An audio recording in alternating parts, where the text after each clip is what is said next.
Each day, I receive a small card in my pocket that I carry with me in my schedule. It shows the number of Americans who have been infected by or died from COVID-19. Today, we mark a truly grim, heartbreaking milestone. 500,071 dead. That's more Americans who have died in 1 year in this pandemic than in World War I, World War II, and the Vietnam War combined.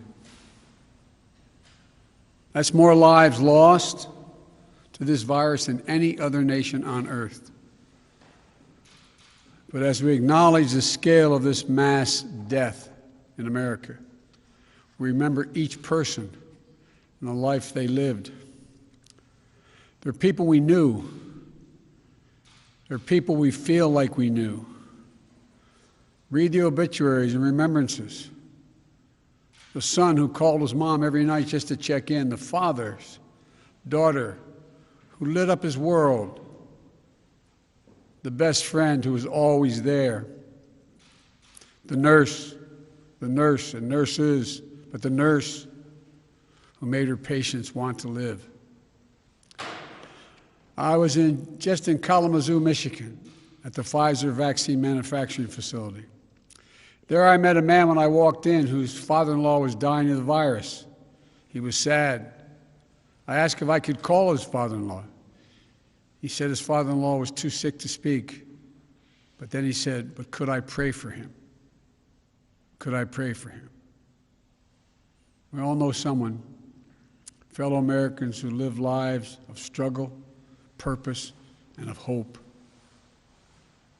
who talked late into the night about their dreams, who wore the uniform born to serve, who loved, played, and always offered a hand. We often hear people described as ordinary Americans. There's no such thing. There's nothing ordinary about them. The people we lost were extraordinary. They spanned generations. Born in America, immigrated to America. But just like that, so many of them took their final breath alone in America. As a nation, we can't accept such a cruel fate. While we've been fighting this pandemic for so long, we have to resist becoming numb to the sorrow. We have to resist viewing each life as a statistic or a blur or on the news. We must do so to honor the dead, but equally important, care for the living, those who left behind. For the loved ones left behind, I know all too well. I know what it's like to not be there when it happens. I know what it's like when you are there, holding their hands. There's a look in your eye and they slip away. That black hole in your chest, you feel like you're being sucked into it. The survivor's remorse, the anger, the questions of faith in your soul. For some of you, it's been a year, a month, a week, a day, even an hour. And I know that when you stare at that empty chair around the kitchen table, it brings it all back no matter how long ago it happened, as if it just happened that moment when you look at that empty chair. The birthdays, the anniversaries, the holidays without them. And the everyday things, the small things, the tiny things that you miss the most.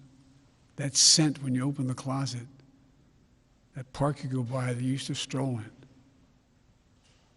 That movie theater where you met. The morning coffee you shared together. The bend in his smile.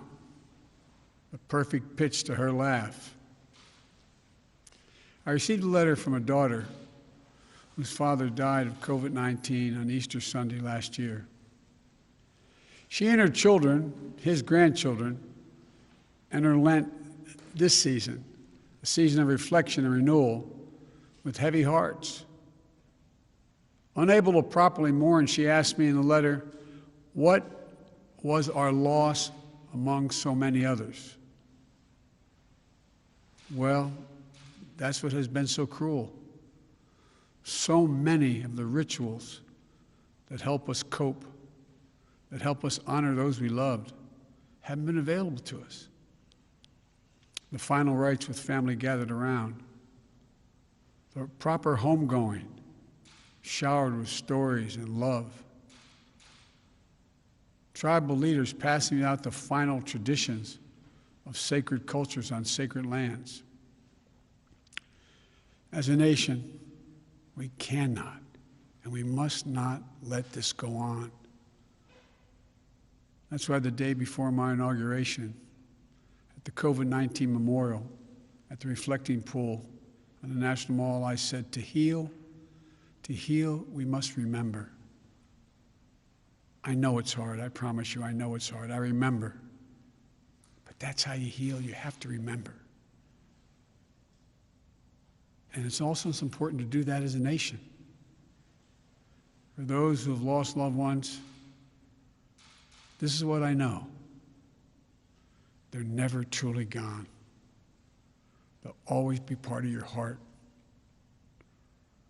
I know this as well, and it seems unbelievable, but I promise you, the day will come when the memory of the loved one you lost will bring a smile to your lips before a tear to your eye. It will come, I promise you. My prayer for you, though, is that they will come sooner rather than later. And that's when you know you're going to be okay. You're going to be okay. And for me, the way through sorrow and grief is to find purpose. I don't know how many of you lost someone a while ago wondering, is he or she proud of me now? Is this what they want me to do? I know, that's how I feel. And we can find purpose. Purpose worthy of the lives they lived and worthy of the country we love. So today, I ask all Americans to remember. Remember those we lost and those who are left behind. But as we all remember, I also ask us to act, to remain vigilant, to stay socially distanced, to mask up, get vaccinated when it's your turn. We must end the politics and misinformation that's divided families, communities, in the country. And it's cost too many lives already. It's not Democrats and Republicans who are dying from the virus.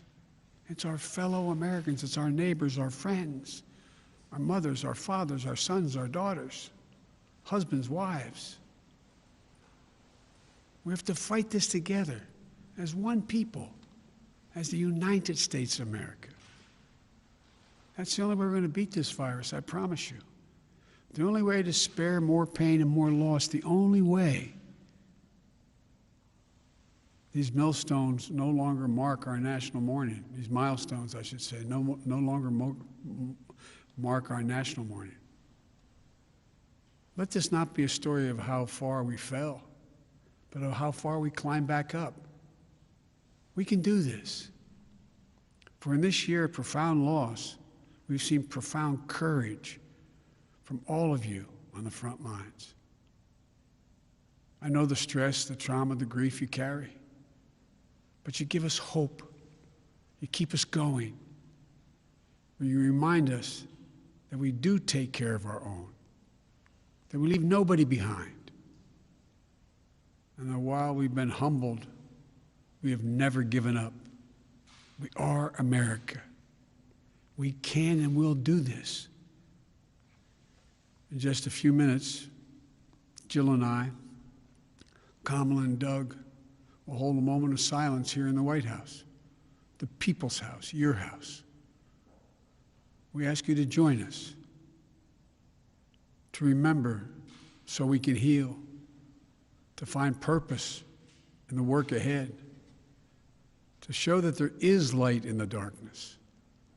This nation will smile again. This nation will know sunny days again. This nation will know joy again. And as we do, we'll remember each person we've lost, the lives they lived, the loved ones they left behind. We will get through this, I promise you. But my heart aches for you, those of you who are going through it right now. May God bless you all, particularly those who've lost someone. God bless you.